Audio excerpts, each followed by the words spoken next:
El Amin. El Amin. Yes. What does Elitom mean? God is perfect.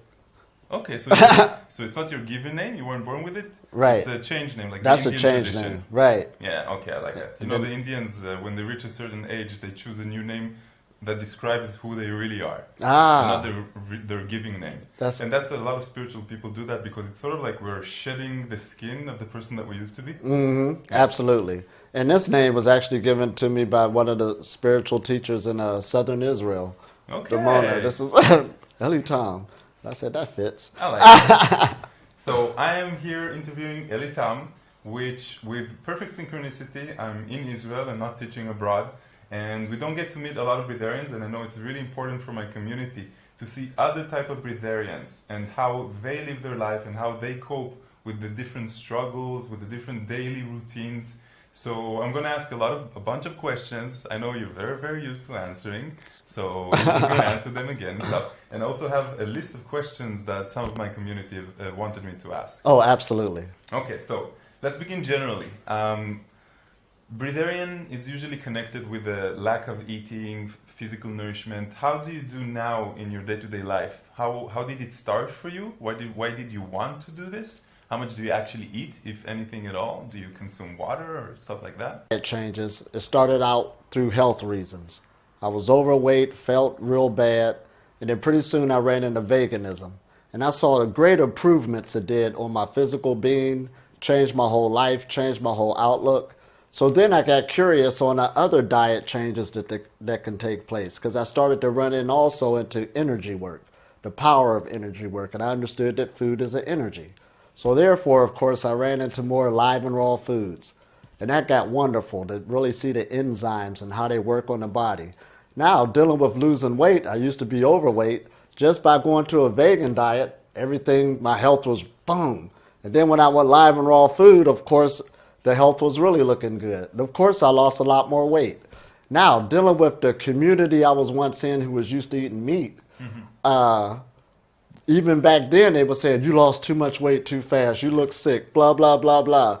But when I went to other communities like the vegan community and the live and raw, the perception of how we see things, I looked at like I'm supposed to look. So they're right there, we're dealing with a perception that a lot of people deal with, who break off from their family of the traditional eating and go more holistic. And when they make these changes, the family, they got to put up with that other consciousness from their family saying, what you're doing is wrong, be careful.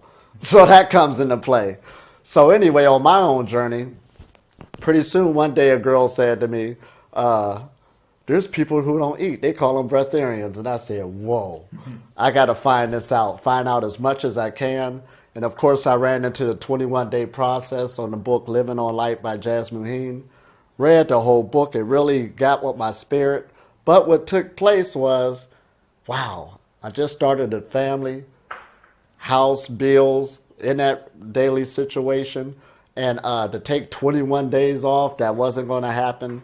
The finances going towards that wasn't going to take place. So I said, but I really want this. How am I going to work with it? Now, keep in mind, I thought real hard about this because at this time, from when I was overweight to where I was at then, 80% live and raw, plus I had fasting once a day in my lifestyle. That was due to, at first, religious reasons, keeping a Sabbath, and I made sure I kept that no matter what happened, and I fasted for 24 hours. So all of that was already in my lifestyle, and I had that going for me. And I also learned minor or basic meditation. So that was already up and running for me. So I was gung-ho for this. I'm going to put this together. I got to take it slow, and I knew this. I still was going to keep my lifestyle, going to work. But at the same time, even though I was still raising a family, we were separated at the time, which was, on one level could be negative, but the positive level side was I'm by myself. I could work on myself. So, of course, the first meditation I ran into was the microcosmic orbit. Now, keep in mind that when we deal with breatharianism and food freedom, is dealing with energy. Everything is energy. We hear this all the time. And you got energy centers in your body. That is the thing, the main basic foundation you have to really keep open and start to bring more energy into the body. And you can feel for yourself when the hunger leaves and it will bring more energy into the body. And this can take place without you even going into the not eating phase yet. So this is really, really awesome. I tell people to work on themselves energetically first before they come into this, and then this will be more of a reality than coming into it with no tools. Energy work are you talking about? What do you do like as a regular practice to bring in more energy to your body? So right now as I'm going into it, Qigong is my number one teaching right now, and that's what I do every day. For how long every day? At least an hour. Okay. Right, at least an hour. And even when I bring people into it, I at least tell them, because when a person's coming into something new, of course you can't do it that long, but at least do some type of maintenance energetically, 20 minutes a day, half hour a day. Would just the meditation do it, or do you actually need the body to move? I like when you asked that too. All meditations is dealing with some type of energy if you're dealing with sound, visualization. And I usually tell people to pick one that's good for them, because if you got something that you really like and enjoy, you'll stay with it. Don't try to get nothing too complicated. So when you're dealing with that, the body and mind is going to be into it. And then feel where you're at, because some people are more agitated. They can't really sit down, due to their mind. That's just the way they are. Yeah. I know. So something like Tai Chi or standing up Qigongs will better help that person. Falun Dafa has a really strong influence on becoming a Breatharian. Absolutely. Yeah. And I'm glad you brought that up, because my favorite one is standing like a tree. Yeah, the second. Right. Right. Yeah. And those ones right there is the bread and butter. And those are the ones I teach at retreats and every place else. And even when I do the lectures, I'll take people just to feel that energy by you doing nothing. Just feel how your body's already communicating with the atmosphere. It's been doing this every day. Our mind been getting in the way of, and our lifestyles and our habits been getting in the way of this energy healing us. So just by what I'm saying right now, a lot of information that we're telling you about breatharianism, we already know. This is like a reminder. Yeah. That's all it is. You're already breathing. We need to hear something 20 times until it really settles in, and then we make a choice. Exactly. Knowing that something exists. I know I can climb the Himalaya mountain. I'm going to do it, right? Right. But maybe when I will be prepared for it, Spirit will guide me to it. And send the right type of mentors and people to teach me. Absolutely. Yeah. It's already there. So dealing with breath work, you're already breathing. Dealing with Tai Chi and movement. You're designed to move. You're moving all the time. These things you already know. So when you take on these spiritual practices, you're just bringing in what? Thinking more, how should I say? Not strict, that's not the word I want to use. There's a word. Okay. It will come. It will when you come. let it go. But you're putting your thought process more into what you're doing. And when you put your thought process more into your body, that's when the energy gets higher, that mind and body connection. It's already connected, but you want to get more into your body.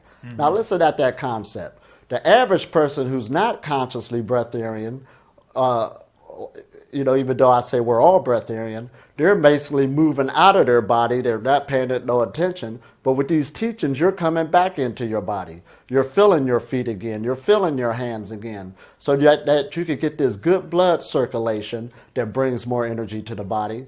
Hemoglobin, the circulation of its getting out the energy blockages. This all brings more energy to the body.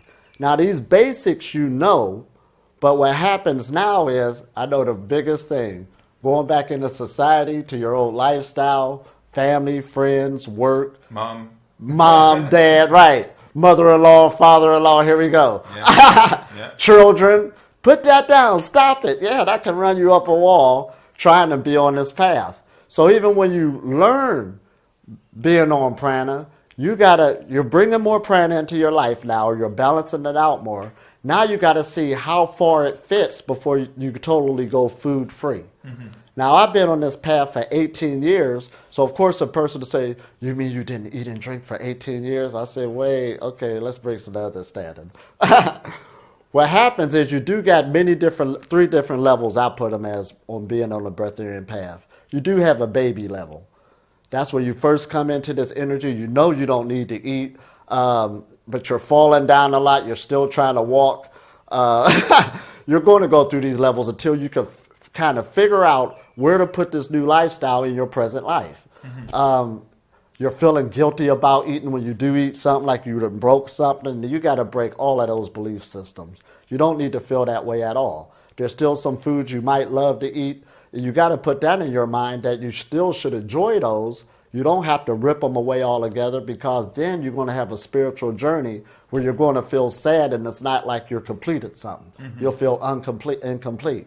So even when I tell people that concept, because there was foods I knew deep down inside that I still loved, even though I know I had the power to go food free. But when I let go and started to enjoy those foods with no guilt, that brung more, even the food acts differently in you. Everything goes together. And then by its nature, this is why this is allowing the taste or how the food used to respond to you will leave over a period of time. Okay. You don't want it no more. Even the way your body feel when you start eating the food, they're just like, I feel better going towards the light. So when you're gentle with yourself and you don't feel guilty, eventually you won't even want to eat it, as long as you're bringing in other sources of energy. Exactly. It's like buying a kid a new toy. I gotta have a toy. You spend all this money to give them this new toy, and then pretty soon you see the toy on the floor broken. They're done playing with it, but they got their play out. So the body, our ego, is like a kid that you're carrying around with you. Let me try that. I don't want to leave this alone. And if you let it have what it wants to have, but now this is what the play come into also. This is a real important question for people. Okay, they can understand that conscious eating level, but how do I get off of that conscious eating level? Because it seems like you're eating totally different than before once you run into this experience dealing with energy and stuff. Some people even say, I'm eating more than I did before. Boom, so this is coming into play. Now there's a tool you need, and there's a word I'm going to use. It's called temperance. Temperance is some type of discipline, some type of restraint on yourself, especially or eating or drinking. It's not being real hard on yourself, but now it's about, how should I say, if you know you love to eat certain foods at certain places and this and that, you're not just conscious eating before, you're putting more restraint on yourself to say, okay, Saturday evening with the family, that's when I'll enjoy my food. Before then, you're not doing nothing. You're putting more of a discipline on yourself to look forward for certain times when you're going to allow yourself to do this, and even keep a restraint on that. That builds up the energy both in your body and your mind. Did that kind of make sense? It does. But wait, are we still in the baby phase, or are we transitioning to the, I don't know how you call it, the teenage stages. The teenage, okay. Yeah, there's a teenage stage. And the reason why I call that is just like a teenager, they know all about life when you talk about it. Oh, the spiritual ego, that's how I call it. It's like Breatharian. Afterwards, they want to teach everybody. They're the healthiest. They like disease, stuff like that. Yeah. Know everything. So you'll run into those levels in the spiritual walk, being a breatharian. I'm a breatharian, and la, la, la, la, la. But then when you're by yourself, you don't know what to do with yourself. So that's the teenage stages. You got to give it credit. You learn a lot from them. Though. Like you tell a teenager, when you got some more experiences to go through, keep on living. So you'll go through those stages before you soon would come to those adult stages. And that's where you start picking up more of that temperance, where now you want to go further into this experience because there's another doors that will open up that will give you a whole lot that you don't even imagine.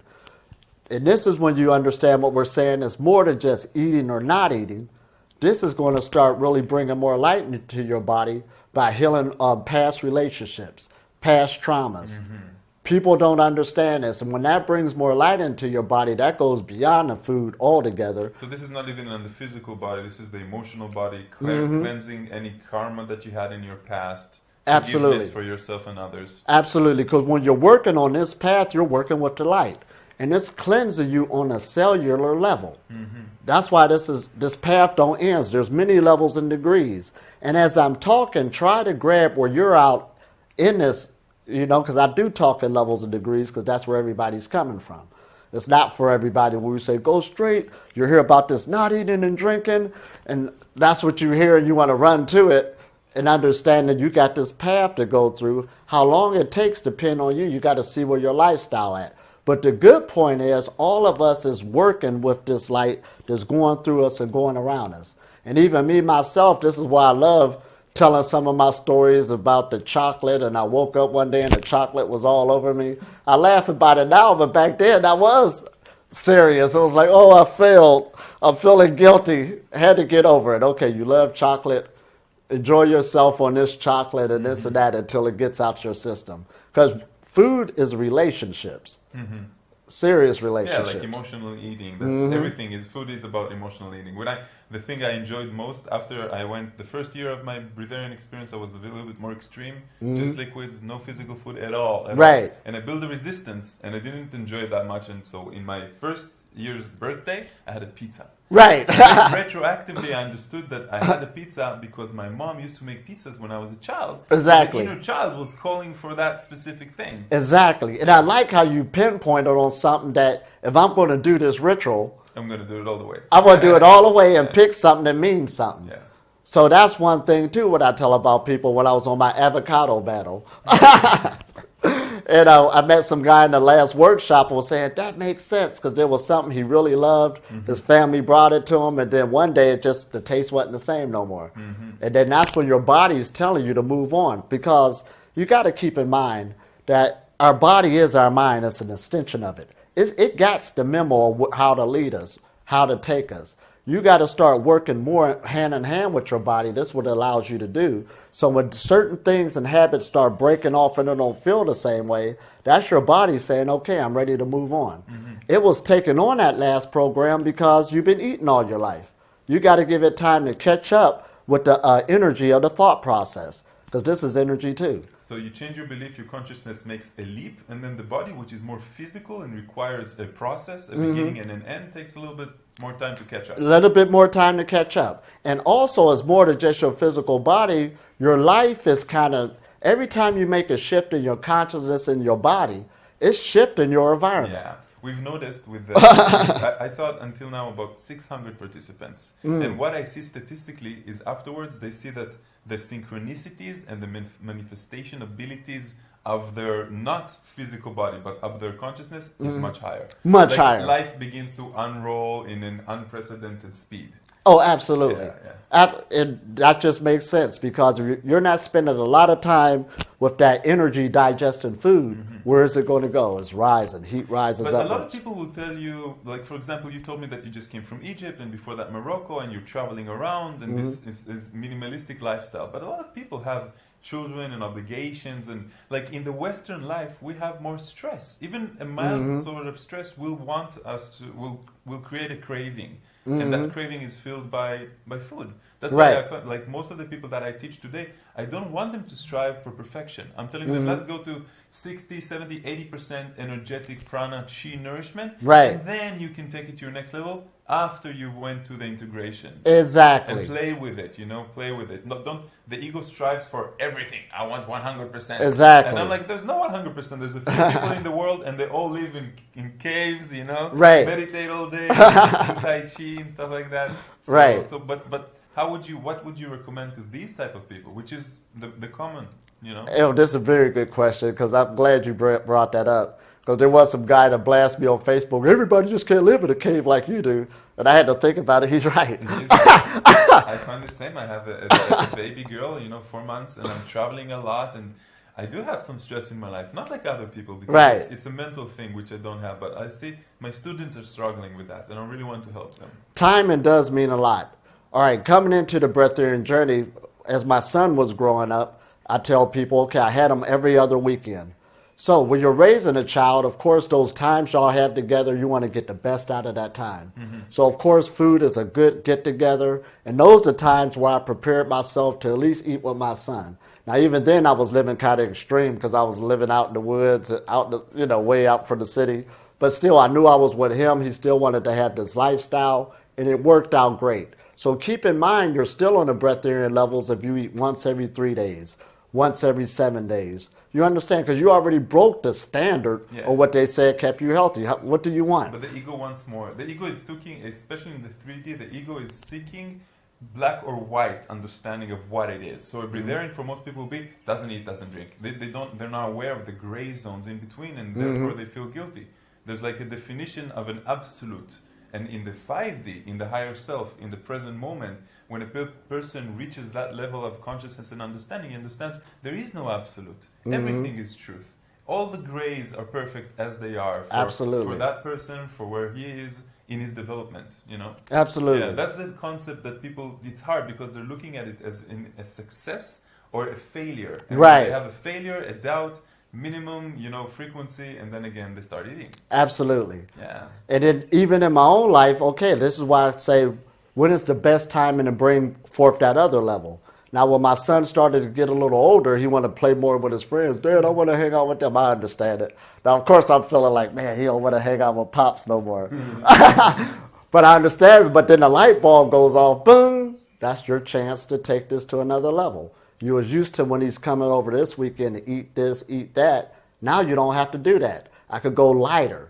You understand? Change the frequency of it. Bring on that other lifestyle now. So now I could go more smoothie. Still enjoy yourself. But now I don't need that physical, harder food anymore. So then it's time even went for even more when I got used to that lifestyle and I'm alone and my meditations is getting deeper. So now that's for me in my spiritual walk, because I've already done my commitment by raising that family.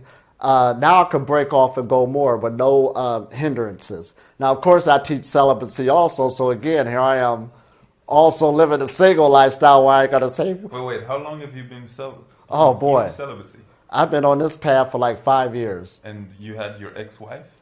How did she take it? Oh, well... Well, you know, with the son. Well, this been... Dealing with my ex-wife, this been over... Many years ago. Way over a decade. I was celibate for 6 months. Yeah. Too much. It's a strong energy, believe me, because there's even a whole teaching in that. You don't even touch yourself, and then you have all this sexual energy that is inside the body, and you can use it in a different way. Right. And your mind is free. Because you're not looking after girls. You don't care how you look. You don't care how you look at a party. The party you come to dance and enjoy it. Right. It's a different mental game. Whole different ball game. Yeah, but most people, they don't do that. Again, this is again something that most Breatharians that I teach, they don't have that. They're in relationships. Right. Yeah, so for me, I had all this time to work on myself. Yeah, it's true. I would love to be in a cave for a while. My sister did that. You did that. I would like my cave. Oh man, the cave is awesome. Caves in the Dead Sea that are waiting for me. They're like with a sign. Oh man, all that earth energy, you're sitting there like, But as a Breatharian, you also don't sleep much because the body doesn't digest. So when you are in this cave, what do you do with your time? Oh. Especially if you so you've meditated a lot, you're in the moment, you don't even need to meditate because everything becomes a mindfulness act. But what do you do? That's funny because a woman wants to become a breatharian now. She's been on the path. But she calls me up, I can't sleep tonight. I'm like, what did you want? What did you think was going to happen? Yeah. You don't need to sleep because you're in spirit world. Right. Yeah. Read a book. Start something new. Art, meditate. There's so many different things that people don't have the time for. Exactly. Now suddenly they have the time and they complain that they can't sleep, but they don't understand. That goes with the package. Yeah. Right. It's a package. You're going to sleep less. You're going to have more energy. Now, when I first ran into it, I was doing this real big project that was bigger than me. I loved it. People didn't even know I slept, and I wasn't. Because I was always everywhere really getting it done. But once the project was over, what do I do with my time now? And the first thing a person want to do is dumb down the energy again. Two jobs. That's my secret. I have 2 jobs. One is teaching all over the world. The second one is right here in Israel, 4 days a week if I'm here as a computer programmer. Right. Yeah, and then double pay. You have time to do whatever you want. You can be with a kid. You can exercise. There's a lot of things, and we want to live our life fullest. To the fullest. Like Batman. Exactly. You want to be Batman and you want to be Bruce Wayne together. Exactly. And this what makes it so great, just what he's saying. And I put a post today telling people, if you got this new energy on your hands with more time, you should be healthy without a shadow of a doubt. Work out. Yeah. Exercise. Use that energy for something. A lot of people don't work out today. Especially after 30, they get married, they don't care how they look, and then they neglect the physical body. Yeah. Oh yeah. Do push-ups. Really challenge yourself and just bring it out all the way. If we're talking about that, how much time did you experience a weight loss after your initiation? I like And that. when did it stop? And when did you actually, if you did, gain a little bit weight? Because for me, it was 3 months going down and then minimized, and then it took me even half a year until I started gaining more weight, and it was purely muscle. Right. I was working out a lot. Right. There was almost no fat. And for me, it went into two different phases. The first phase, it was like, okay, I went from 190 to 160 pounds. I guess that's 80-something kilos to 50-something, I believe. Yeah, that's a lot. Something like that. But that was before I even became into Breatharianism. Now, Breatharian, I lost like 20 pounds. That's not a lot. And that's not a lot. I was still, at my good BMI. But due to the people around me, oh, what's wrong with you? The meat eaters. The meat eaters, right. But I'm still in my BMI. I'm looking at this. But once I got comfortable in that particular weight, now mind you, I was still basically dealing with the liquids a lot more so. So therefore, but I was at a good weight. And then when I began to come off the liquids even more, then that's when it went down to 120 pounds in the 20s. And I would have never imagined myself being at it. I think that's something like 52 kilos or something. Right. Now that's where I'm at right now, like 100 and what? Let me get these. It's hard with Right. You can stick to the. So I'm pounds. about 53 kilos, 54 kilos, which is 121 pounds to 23.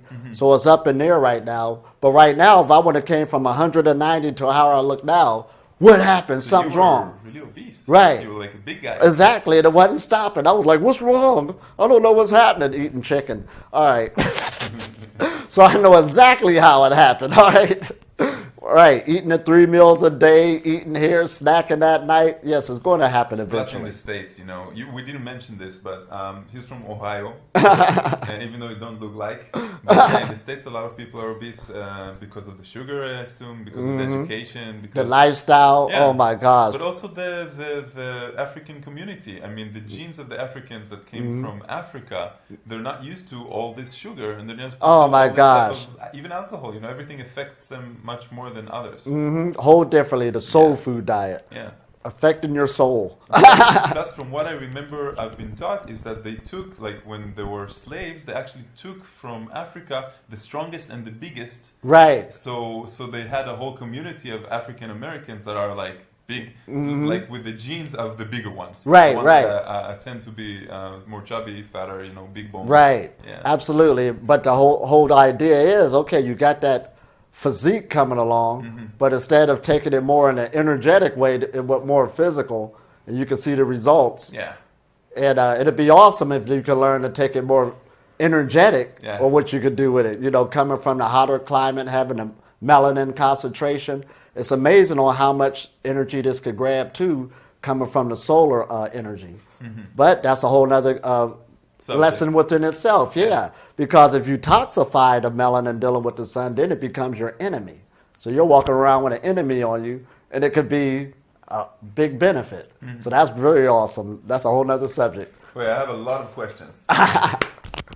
First, how do you feel that you have changed after your Breatharian initiation or your transformation? But I'm talking more about not your body, but emotionally, mentally.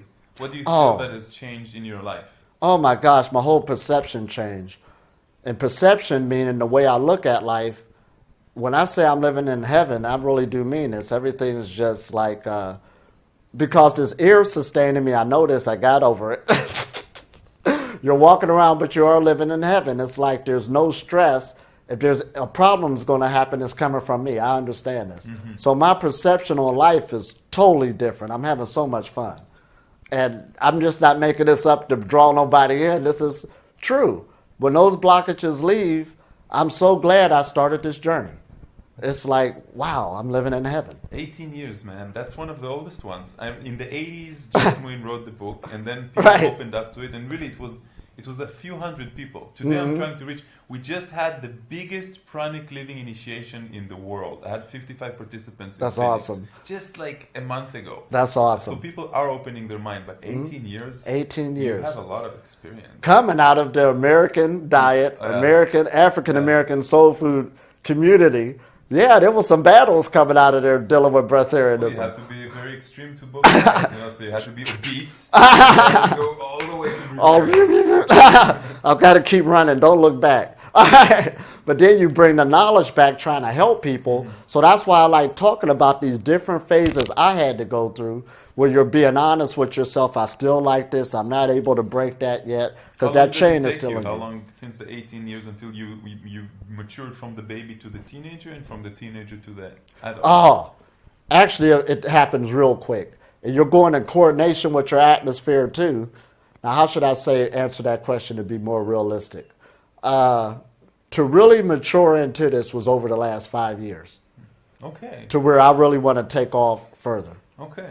And that's where it hit me. And that's dealing with the celibacy part when that really kicked in and say, okay, we're going this path to use your sexual energy in this now, and let's go with it. That's also the 6th Tibetan exercise. Yes. I was telling one of my friends that they had the 5 exercises, but I said, you ain't hear about the sexual energy part? No. No, nobody wants to hear it. Don't want to hear it. Yeah. And if people notice on my lectures and everything else, I always bring in sexual energy into it. It's very important because it's dealing with you can have a partner that is also working on their consciousness, and you can have tantra so you don't ejaculate, and you still will have that sexual energy. Absolutely. And it will actually increase. Absolutely. So one of the things I do teach is with that partner, sharing that energy with one person instead of spreading around, which is going to bring a whole nother pattern in your life.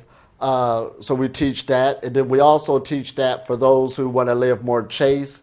But we're not saying don't have sex at all, but bringing out other sex education of enjoying brahmacharya or celibacy for those who really want to do it. Now we're offering that information. It could be good and a lot of fun. And it's a high energy that you could really work with.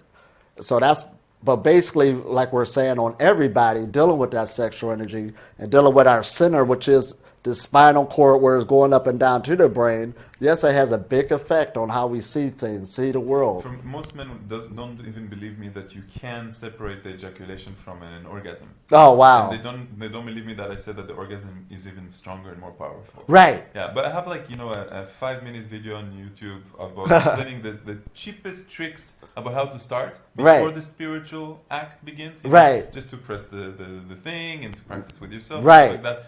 But after a month or 2 months, you get there. Oh, absolutely. Yeah, and it changes everything about sex. And I'm glad you brought that up because more and more, as we start teaching this knowledge, of course, when I first started Breatharianism, there wasn't really hardly no resources to look for. Now you can kind of see it more, and it's going to be even more. It's sort of like when vegetarianism came out. When you started this, there was no internet. Yeah, there was no internet, right. So like when the vegetarianism came forth, that's new in the Western society, actually. Yeah. And when it first came out, it was beat up on. Now you got thousands of books on the subject. Yeah. So it's going to be the same way with this soon. I believe so. Ask Bashar once, if you know who he is. When I was building my process, I really wanted to do it in the best way and understood that the only way is to ask entities or a channeler. And he told me that in 50 years' time, about 10% of the population will be breatharian. Oh, absolutely. Just like what we have now with vegetarians and vegans. Absolutely, yeah, without a doubt. More normal. And I'm glad you said that because I did a big thing in Michigan and in the United States. And this is when I first started. And I said in 20 years from now, this is going to be user-friendly around the world, but it'll be easier to find. And sure enough, here I am in Israel. And it is being easier to find now. How did you get here? Oh, boy. Who invited you? Oh, my gosh, this is a deep story. I was sitting there in Egypt just now before I got here. Okay, in where? Sinai or in Egypt? In Egypt, Cairo. Okay. So I was there by the Nile River, matter of fact. So it was this guy I met. He was from the United States. Him and his family, they was on a spiritual journey. Okay. But he said he's the prophet. He got a message from God. He went to different spiritual communities. They didn't want to listen to him. So in my mind, I was saying, well, I'm sure Spirit would have at least informed the other side that you was coming. So I'm like, oh, boy, but I'm listening to him. And then it dawned on me as he kept talking, oh, that spiritual message is for me. And he just came from Israel. He was talking. In Israel, yeah, you got to go there. And they said ding, and then that's when the balls start going rolling. It's time to go to Israel. It is. So his spiritual message was basically for me. That's how I was catching it. And I'm here now, and a lot of great things is happening. So that's usually a good lifestyle, too, of how I got here. But even when I leave here, it's like, where do I go next?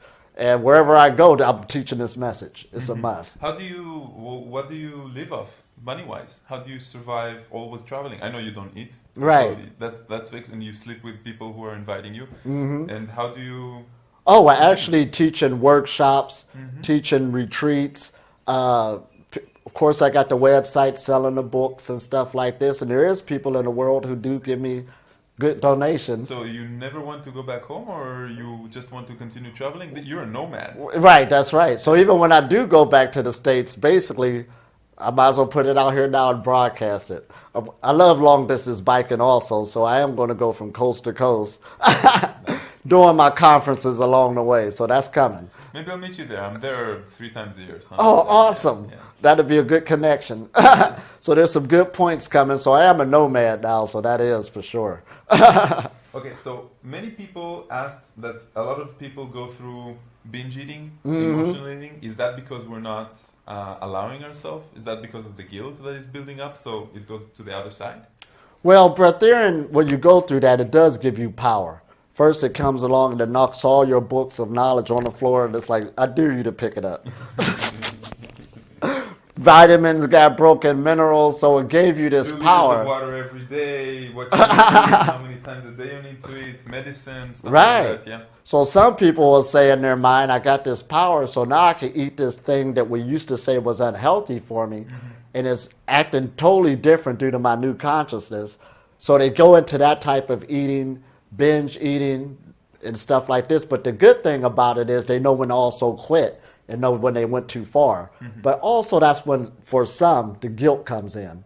And they shouldn't allow that to happen. You wanted to do that. You had your fun, right? Oh, yeah. I would even tell some of my students to try to go a whole week without thinking about it and eat as much as they can. Eat morning, lunch, Right. dinner. Eventually, it will wear off. It'll wear go off. away. Yeah, That's basically what go we're away. saying on this concept. Yeah. And I put a post on Facebook one time and said, you don't get breatharianism by not eating. You eat your way to breatharianism. And that helped a lot of people. And what we mean by that is, as we're growing spiritually, you're only going to drop but so far before this vessel wants to go back up, dealing with the light. So as you're on that conscious food eating journey and you feel it's being uncomfortable again, you know, the first time you was feeling uncomfortable, you grabbed this breatharian power, but now you're feeling uncomfortable again. Now it's a good time to rise it back up and take advantage of this. The energy out of you know how to work with it a lot better now. So now that's what I mean. You need to start bringing in that temperance into play, you know, and just let the ship come back up on its own. Sort of like you can't sink. I think a lot of people will have a difficult time with that because they build an expectation of what it should be like. And when you have an expectation, you're not in your zone. You're not in your and zone. You're not trusting spirit to guide you in the right way. Yeah. And what I always get into too, like when we started out talking about the qigongs and stuff like that, keep that in your lifestyle. That's a big regulator. If you let this feeling go away altogether, you're back numb again. It's hard for you to mentally set a plan again. You made yourself numb. Why lose the feeling? What wins out overall, especially if you keep consistent meditation in your lifestyle, is how you feel. Because the bottom line is health. I feel a lot better being food-free than I do eating food. I know I can eat if I want to. I don't want to feel like that in this season. This is a lot of energy. I feel good. I don't feel like looking for a bathroom. All of this stuff. It gets nerve-wracking. Keeps rolling. Keep rolling. Yeah, it's good. And even dealing with the liquid journey, yes, the less mucus you start having in your system, the more earth salts you start getting out of your system, of course you're not going to feel that thirsty hunger no more, that thirsty feeling. So you're saying it's a detox. It's just a basic detox. So you can reach it quite quickly. Quickly. It all depends what your understanding and what you want to do and bring it into your being. So therefore, even when you're going through drinking your favorite drink, and I tell people, drink your favorite drink. But after a while, that gets boring because you can feel the difference when you're not drinking compared to when you're doing it. And also, again, I got to use the bathroom again and again. It gets nerve-wracking when you could be... Especially after a very long time that you don't have bowel movements and you hardly use the bathroom. Right. You get used to it and it comes like we are doing it once a day, twice a week, you know, stuff like It stuff gets like that. nerve-wracking again. But would you recommend that we become aware of our emotional eating patterns and then try to find something else that will fulfill that? Like taking the dog out to the park, or should we say yes, or should we always say no to food? You know, because saying no a lot to something builds up a resistance. Build up a resistance. Yeah. So it's hard for me to see the natural way. I have come in a natural way, but I'm a very mental person. Once I see the belief system, but a lot of people are more sensitive than I am, and then they have that emotional eating pattern that So what would you say? Like, can we? How do the magicians say it? They do one thing, but they distract you. Can we distract the subconscious? Right. Because when I hear dancing monkeys, I don't want to see dancing monkeys in my mind. I want to see. I want to, do the around. Right. Indirectly. Right. See, that's why this is at so many levels and degrees. Even just the average person, if I'm talking to them, not even about breatharianism, I tell them to fast once a week. Boom, put that in your lifestyle. I know the power just behind that, or what it could do to your body and your mind. Now you got this knowledge of breatharianism, and you're talking about this emotional eating. All right. So now, of course, that once a week, you're way beyond that, because you shouldn't be eating every day. That's how I feel if you're being on this path and want to go further. I mean, you at least got to bring something to the table with light. So good advice. Begin once a week. Right. See what changes happen inside of you. And then it'll go further. That's what we're saying. We want this transition to be smooth for you. It's not a beat up over your head thing, but start with that once a week. And like I tell people, if you can't master one day, what make you think you're going to master more? Yeah. Master in one day mean I could go out right now and mow somebody's yard and not eat or drink and be sitting here and say, let's go play basketball. I'm so used to this because this is how I've been in this pattern this long. I could do something, what you say normal, what a person's eating, and I'm not eating, and could do the same thing. But it all started from mastering one day. Did that make sense? Master that one day. Yeah, like you're saying, the gradual way. Right. In Israel, we like it the wham bam, thank you, ma'am. That's the Western idea. Close the window just so the sound from the drilling outside won't come into Right. We're in an age of instant gratification, and this is a work on yourself. But it's going to be a good work when you have an understanding of what you're working on. You're building something. And like I tell a lot of people, you're giving yourself a spiritual abortion. It's sort of like when a woman's having that baby from conception, there's a time period as it's growing within inside of it. You're cultivating this life through this light within inside you, through this meditation. And start being careful what you put into your body so you won't have a spiritual abortion. And allow it to grow. And when it get to a certain place, you will know it when you're working with this energy. Do you recommend, I never recommend to anyone to do it by themselves. I always recommend to come to the workshop, not because my ego tells me that I'm a very good guide, but because I've seen the success rate of people who are trying to do it by themselves and people who are actually doing it in the group with a practice guide, person that has already gone through all these stages. So would you tell people to actually start doing that, like just fast once a week and then end up in a workshop, or even attempt to do it by yourself? The power of a workshop and a retreat. Let's get into that. Okay. I like that. That's good. Not only all physical matter gives off an electromagnetic field, our lifestyles, the homes that we're in, has this electromagnetic field. So it has your old habits all through there. It's sort of like a drug addict. They could look at a old smoking pipe that they used to smoke out of, and it could trigger it even though they was planning on quitting. Or an alcoholic could see a party glass that used to remind them, and it could trigger them to go back into that. Now, I'm just bringing that up for a minute because what the retreat is saying is it's taking you out of that frequency and that vibration you're living in right now to go take a time out to build up a new resistance in yourself. It's sort of like an army going out to war, and you say, retreat, y'all had enough. All right, you got to re-up and get some new information, get some new synergy with other people of like mind, like teachings, so you can go back into your lifestyle, because that's what you're doing, so you can have enough energy to straighten it out. It is a lot more tougher trying to get this information and do it with these other frequencies that's all around you that already got set there through repetition. That's right. It's hard. It is already in you. You're connected with it. So it's a lot harder. It's not only that. Get rid of the cell phone. Get rid of your house. Get rid of the thoughts about your girlfriend and your children and your pets. What I usually tell people is that when you change an engine in your car, you take your car to the shop. Absolutely. And you leave it there. And after that, then you have time to break it in. Absolutely. Yeah. And like I told my son one time, I said, I love doing the retreats now because it's a retreat for me Yeah. to meet other people. Yeah. And then he went through the retreat, got a real good video you got to look up. Now he's 19 and went through the process, but he understand the knowledge just by being around me. But he's talking about also the power of meditation. He worked on himself for like 4 months doing the qigong every day.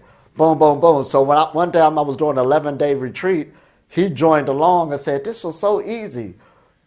And he's given credit to him cultivating his own energy. That's right.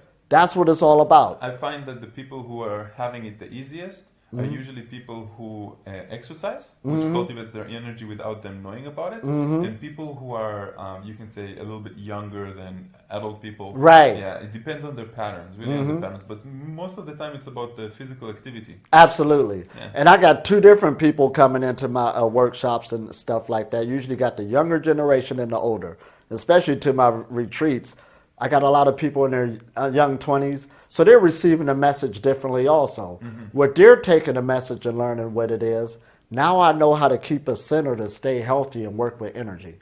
Because, of course, they got a lot of marriages to go through, children that's going to come about. We understand this. Somebody who's a lot older, of course, seeing the body make its changes, boom, got some, usually a health issue that they want to work on. So that's coming into effect. So they're taking it differently also, dealing with that. So the both parties on the way they're grabbing this energy, the younger generation, I tell them you got plenty of time on when to go to the fullness of being a breatharian.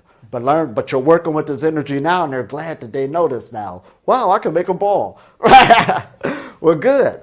But that older generation, of course, you got more time in your hands. The kids is already grown. Now that's a good time for you to go deeper into meditation in your spiritual life if you want to, and resurrect this and watch the changes, watch your health come back, regeneration come back, and you can see it. Yeah. Sort of like in that Five Rights book, notice he got people at a certain age who was older. He wanted to see, because it's harder showing a young person, that's how you're going to feel when you get on that knee, eating their steak. But now this is a whole different ballgame. You need to mature spiritually. Some people, young people, especially today, the indigo children and everything, they already have that. Their soul comes from a place of Breatharianism, so it's easier for them to attach themselves to this type of lifestyle. Absolutely. It feels more natural to them to not eat than it is to eat. Absolutely. Yeah. And especially when we talk about these unseen forces and energies, they can comprehend it due to the technology. Because that's what we're dealing with. Now we got equipment where we can see that all these energies, your favorite radio station is going through you right now. This is not far-fetched. So... Okay. A question. How would you, or what would you recommend the best affirmation or visualization for the people who are watching this to bring in more energy to their body? One good programming to do. Exactly. Get relaxed in a nice meditation pose. Feel your whole body and give it to affirmation or the command to receive all it needs, all its nutrition, vitamins, minerals, everything it needs from other sources. Right there, that's giving the body the command, because you're the command center, of this is what I'm allowing you to do now. Because it's been doing it, but now it needs your permission too, because it's doing two things. It's obeying the laws of nature. That's because we're all part of nature. But it's also obeying, you want to do that again? Okay, I'm with you. So now you're giving it that command, and that's one of the best commands to help me. And I could feel that shift take part over a period of time. You could feel energy pulling here from different places. And you could feel more comfortable, and over a period of time, it takes away that fear of letting go. Okay, what about people who just finished their initiation? They're still in the first few weeks. They feel tired, and they have a belief system that something has changed, an engine has been opened, but still I need a little bit of juice, or I need a little bit of something. I'm not talking about the adult. I'm talking about the baby. The baby Breatharian that still have a little bit doubts, a little bit of mind games with it. Right. For example, and for them, I tell them to stay consistent within a meditation practice they have. Because that's why in the retreats I usually give a series of meditations. Pick the one that's good for you. It's all working with energy. Everybody be fascinated, whether if you experienced meditation or a meditation person or a beginner. Keep that with you, because the energy is basically, again, you keeping your energy centers open. Tired, don't know what to do, I still need to get from these sources. Keep cultivating yourself. because this is how cultivation works. It ain't like you're going to open up the channels. They're open now. They're going to stay open forever.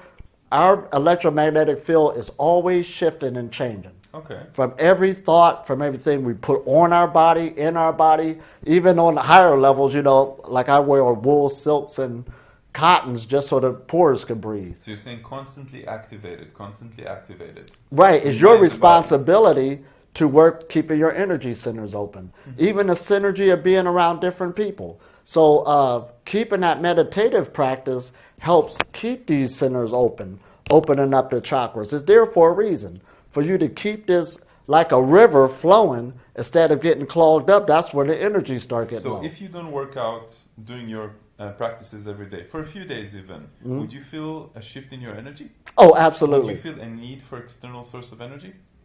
Oh, absolutely. Yeah. Well, let me put it like this. I got some young students now who call me, and the first thing they say out of their mouth, well, I have put off my Qigong in a couple of days, and I do feel like I need to get back to it. Now, we wasn't even talking about that. We was talking about something else, but they'll see how I'm still consistent with it. Now, me, I've done this so long that it's part of my lifestyle, something like you got to do, like eating breakfast. Like me and my friend here now, we go to the beach every morning, and it's wonderful just working on the energy. But even if we weren't together, that's something I'll do anyway. But you want to make something second nature. When I say part of your lifestyle, it's just something that think about what you're doing now in your lifestyle that you got to have. I got to read the newspaper every day with my coffee. But that's a habit because we're creatures of habit. Yeah. So it's not far-fetched. You do it first thing in the morning, I assume? Oh, absolutely. Yeah, everybody that tries to do it in the evening, they always have excuses. Right. Yeah, that they get to go. Do it in the morning. Have to do it in the morning. Right. And then like we was talking too, how long do I do it and stuff like this? Well, you always pick your minimum, at least 20 minutes. The reason why I say 20 minutes, because it takes 7 minutes for the blood to circulate from the heart all the way from the body back to the heart. Okay. So that gives it at least 3 rotations of you being in a relaxed state to help the body. And then from there, there's mornings or whatever time you pick, you'll want to go longer because you feel that way. And there's some days, I can't wait till this time is over, the 20 minutes. That's just being human, being natural, because all these energies is changing. And then there's days you want to do more. The meditation went so good in a morning time, you want to do another one in the evening. Right, that's how it be. So you get back on this course where this is now part of your lifestyle because you're a light being. You got to start working as a light being. Wow. Start functioning as one. Okay, what were your biggest struggles, your daily issues? I'm talking about the first years. I'm talking baby Breatharian, 13 years. How did you feel? Because I see the repetition with my own students, and usually it's social and mind games. Right. Social mind games, social mind games, social mind games. That's everything pretty much. You know, the physical strength comes back, and then it's all about the mind games. Should I eat? Did I eat too much? When can I eat? Should I wait 2 months? You know, all this type of stuff. So what were your struggles? My struggles is how to use this non-eating energy. When do I eat? If I do eat, where do I place it? Because you're rearranging your lifestyle. And to make it more plain, you got a family get-together. And I remember my first family get-together was at Americans Thanksgiving where everybody got a turkey. So I decided not to bring too much attention to myself to get something light. That's very difficult. I try to do it in our Pesach, which is equivalent to Christmas. Right. I sit there with a bowl of soup, you know, just the liquid of the soup. Right. And then everybody's eating like animals. They're like 10 minutes talking about it. And then my cousin looks up and says, right. Why aren't you eating? And you're like, shit. I have to tell it doesn't help at all. And you get all this energy bombarded with questions. No, you can't get away with it. So it doesn't help at all because just what you said, I got attacked. Oh, yeah. So I had to bring something else back up, another concept. You know you're going to be with this family get-together. You're there at that time period. You can actually share with the family because 9 times out of 10, they know you made transitions with something, with a diet. They will enjoy you being back with them. You don't got to go real hard all the way either, but just build that bridge because a lot of those, I see a lot of people suffering spiritually also, dealing with these gaps between their family because they don't think the same way they do and stuff like that. But now I'm reversing it. It's not the family's fault. You grew up out of that frequency. They're just being normal. It's you bringing that frequency to them. They already see you.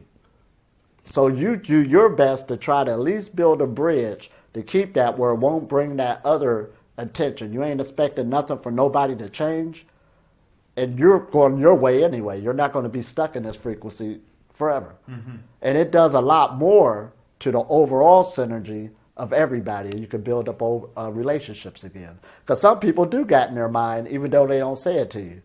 Oh, you don't eat, you're a breather, you think you're better than everybody else. I know, yeah. They feel bad because they feel less next to you.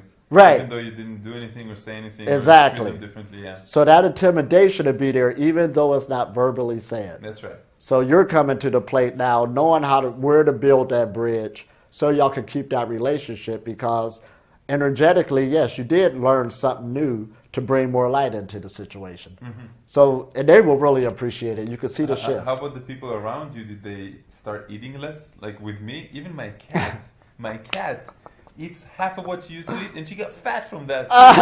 And their energy, like, but girlfriends, relationships, people around you, especially if you're going out with a few people that are just like you, right? Breatharian, people around me stop eating. Right, they do. There was a guy who came and visited me when I was in Egypt. He went on vacation, found out I was there. Well, I'm coming to be with you. And then one day we're out, and he admitted, he said, man, you know, if I wasn't with you, and if I was back at the place where we were staying with those other people, they're nice, I'll be doing just what they're doing or how they're eating. Sure. And that's a reality. It is. And see, me, like, again, I've been doing this so long, it's like a magnet. It's a vibration that people around us just feel that unconsciously. Mm-hmm. And then they just don't feel like eating too much. And if they do it, it's something light. It's right. Like they'll drink a juice or a shake or something like that. Right. So when he was around me, he had a chance to live this, being up under that other influence. Did he exercise with you in the morning? Everything. Amazing. And this was the lifestyle. And this is, he's another good student. So of course, pretty soon he put out a video showing his new Qigong. Mm-hmm. Right. Absolutely. But that's what it's all about. It's about coming into this until you get strong enough. Like for myself being in Egypt, and I knew the other people and I'm talking to them every day. I even went to a house where they invited me in. And of course, out of hospitality, they brought this big tray of food in. They don't know me, that I'm a breatharian. But I said, no, thank you. Oh, no. Oh, no, believe me. I'm working on something. I just made a joke. Trying to watch my weight. Now, pretty soon, the guy did come back and say, well, I did kind of feel bad that you didn't accept our house offering. Mm-hmm. Well, I said, well, you should feel happy that you at least met somebody who's care about their health or what they're putting in their body. So I kind of reversed it. Well, what we do is we just say, we're not hungry right now. Right. Or we're going today, after in the 2000s, it's really easy to just say that you're on a detox or a special diet or... And then again, I'm talking in levels and degrees. Yeah. There was a time I probably would have enjoyed something off that tray still being in the breatharian phase. Yeah. Because I know before that I probably didn't eat her two or 3 days. Mm-hmm. This is phases. Now where I'm at more the adult. Is there any type of food that you actually miss that you would like to have? Or if you would have liked it, would you just eat it? Nothing at all. Yeah. Like it's gone. It's just even when I was in Egypt just now, they were like, you got to taste this one Egyptian dish and this and that. And when I looked at it, I say, okay, it's something I never tasted, but it relates and looks like something I know what the feeling's going to feel like. Mm-hmm. See, now the energy is more at a feeling level. Even to tell the truth, you'll get to the level as you're eating food, it really, don't take this, like dirt. What are you eating? What are you doing? Mm-hmm. The taste loses. You're just doing something. Mm-hmm. So it has no meaning no more. You want to go more energetically. But again, that's really another... Good. I'm not there. I still eat occasionally and I still enjoy it. It comes in waves, I think, with my development as well. Mm-hmm. Sometimes nothing at all. Sometimes when I'm abroad, new type of food, I want to taste it. Right. Socially, I want to be with my mom. I want to make her feel that she's cooking for me. And that's awesome. It's like health. And I like how you're presenting it because you're having fun on a breatharian journey. Yeah. Oh, yeah. All of us is on this journey. Oh, yeah. Absolutely. And that's what it's all about. It's about balancing these lights, working with this light. And then when that time period do come in your life where you want to take it an inch further, you know the rules on how it goes. That your body actually digests the food that you eat or a little bit? Because what I felt in the beginning when I was extreme, when I was not eating any physical food at all, then I didn't feel that even when I did eat, I didn't feel that it's digesting it. I Right. felt like it's moving from a different system. I still have all the energy. But after a while, if I started eating more, like once a week, twice a week, after a while, I started understanding that my body is asking for more. It's like it's getting used That to craving it. comes, right. Yeah, and then I was like, okay, I'm going to stop again. You know. And again, this knowledge comes in level and degrees. Now, at the highest level knowledge, if I was to really come out and say it, I'll say something like, do you know that having an orgasm and eating food is the worst things you can do to your body? Immediately somebody would go, Boom! Next video. Right, next video, right. So that's why this comes in levels and degrees. But as we go back into where we're at now and being realistic about it as you're growing on a ladder, yes, you're exactly right. And when you overeat, you're going to crave more. You're going to want more. The more you eat, the more you're going to want to drink. This all comes with the territory that makes it feel better because we're creatures of pleasures and habits. Mm-hmm. That's what you're doing it for. Pleasures and habits.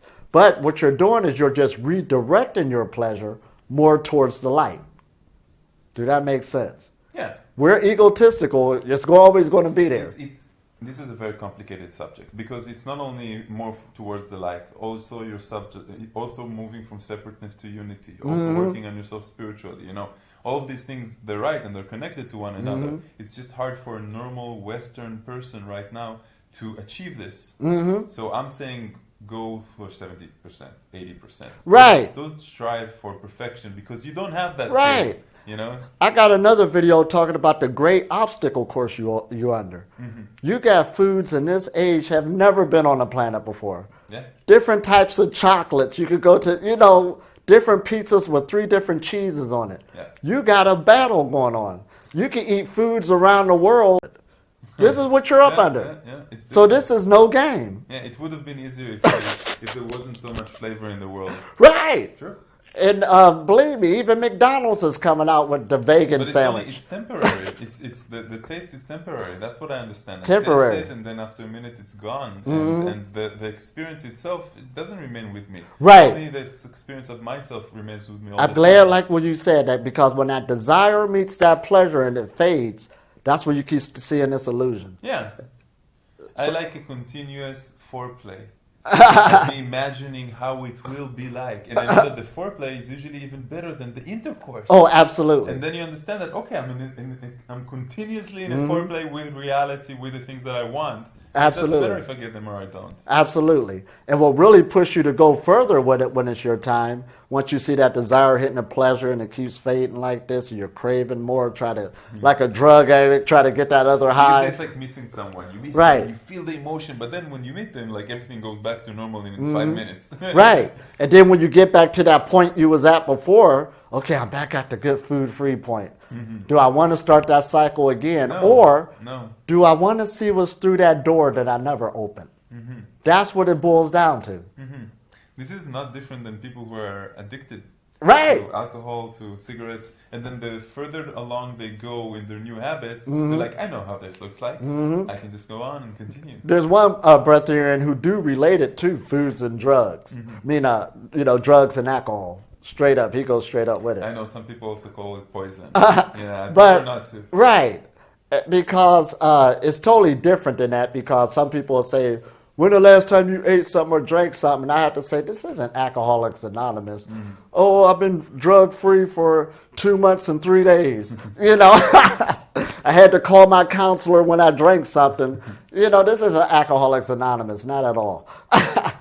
However, it's all about, too, where you're at when you want to see what's behind the next door. So that's why now, if you're in that cycle where you're understanding this knowledge, and you want to apply it more, that's why I brought into that word, bring a little bit more discipline in now, so that you could go energetically to see what's behind that next door. And that's what it boils down to. When you start seeing that other door open, something else is going to close.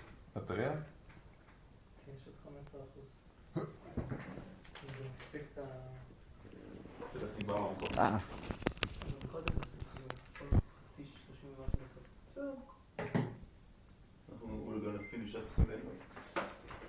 Just keep rolling and rolling. Yeah, we got some pretty good material, I guess, huh? This is a gift for you, man. Oh, what? Yeah. It popped out for me, I guess. I give this to all of my students. Awesome. It's the seed of life, and I wanted you to have it, so you have a memory from Israel as well. Awesome. Look If you at like this. the pon-pon, keep it. If not, I don't like things that are not, how do you call it, perfectly aligned. And the pon-pon Right. is also on the left or on the right, so I usually kick it up. Oh, wow. Beautiful. Look at this. Yeah. Uh-oh, I'm getting sleepy. So, any last advice for the viewers? Okay, and we'll make this journey for last advice. The journey is beautiful. We talked about all of that. You save a lot of money, save a lot of time, a lot more energy, but there's also a lot more abilities to come out of this, because believe me, we're just scratching the surface. There's also the levels where you can eradicate sleep altogether. I've been on the brink of that many times, so that'll probably be my next process. So that's a whole nother door that's going to open up. And then last but not least, we're opening up now longevity, since we're talking about health, and also immortality. We're talking about that now. Yes, in the modern day science, the body does regenerate itself at different time periods. So all of this knowledge is coming back and is really great. So just stay in tune, and for the advice, number one, at least keep a food-free day open in your life religiously. Like no once a matter week. what. Once a week, religiously. And it's good to keep us the same set time and cycle, because your body can keep time better than we can consciously. I always tell them the first work day of the week. It Awesome. is, yeah. After the sins of the weekend. Right. So keep that in mind. Keep in mind, too, that to keep this, how should I say, eat lighter, energetic foods. Eat lightly. You still enjoy yourself, but eat lightly. You understand? And last but not least, keep a good meditation going where you can watch your energy grow. Because this is all energy work. And a breatharian is an advanced energy worker. You should be able to work with energy. You should have more, be able to heal yourself. You should be able to heal others more, because you're dealing with energy. You should be able to manifest things quicker. You should be able to be more creative, artistic. But I don't want to give up on food. Why are you taking food away from me, man? Just work on cutting it down. Yeah. And then that other level, when it's ready for you, it's time to go in. Yeah. Now I'm getting people now who say, I'm ready to go in. Well, let's go then. Yeah. Don't scare me. Don't Right. Don't take away anything else. Yeah. Let's go in. Right. Yeah, I wasn't gradual because I'm a military. I'm an ex-military type of guy. 5 years in the military. Right. I knew that if it's hard, then I will learn from it. Right. Now I'm teaching people to be much more soft and gentle and Right. gradual. Yeah. Because this is a whole different ball game. It is a different ball game. I The do- energies of the planet also change. And I do run into a lot of people with that hardcore, when I put my mind to something, I can do it. And they first run into breatharianism, and there's a break-in to take place. I see a lot of people get sat on their butt and say, you got to slow down a little bit. I know Because it's the motivation was from their ego. right. Once you go breatharian, the ego is minimized, and then suddenly, where's my motivation coming from? And they forget. Right, absolutely. So it kind of humble you, too, on a lot of this. Yeah, very Big time. Because the spiritual ego keeps on pushing you up, you know, and you can't be that way because Right. again, your frequency will go down. You want to eat, you want to understand what's going on. Because not only we use the word light, but it's bringing you more into a unity frequency. Now listen at this now. A unity frequency. So of course, all of that old ego and that old package of you is getting broken. And the more you allow that to take place, more light comes into the body. I'm not saying that I'm perfect in any way, but I can really see the ego changing and shifting with the time, and I work a lot on myself on putting me in the exact same level as Absolutely. It's like I'm never right, I'm never wrong, and nobody's ever wrong. Oh, It's like absolutely. everybody's right all the time. And we're always changing. Yeah. I'm a whole completely person from when I started. Whole completely person. I've been on this path 18 years. From 6 months ago, Wow, I'm we've different. changed just talking here for It's powerful. It leads you to go on and on. And also get something creative. The good thing about this energy, sleeping less, and you start gaining more energy. And even if you ain't got that energy yet, you're allowing your body to go through that healing phase. Allow that to take place. Yeah. But again, start thinking about things also. What are you going to do with this new energy? You can learn so many new things. I learned new songs, new instruments, new languages. There's so much. You can become an artist. Being out there on the beach, I was up on a mountain painting. I mean, never thought of that before, but now you got this energy, use it. Because if you don't use it, the next thing that's going to happen, you're going to be in a state of boredom, don't know what to do with yourself, and you're going to ground yourself back out.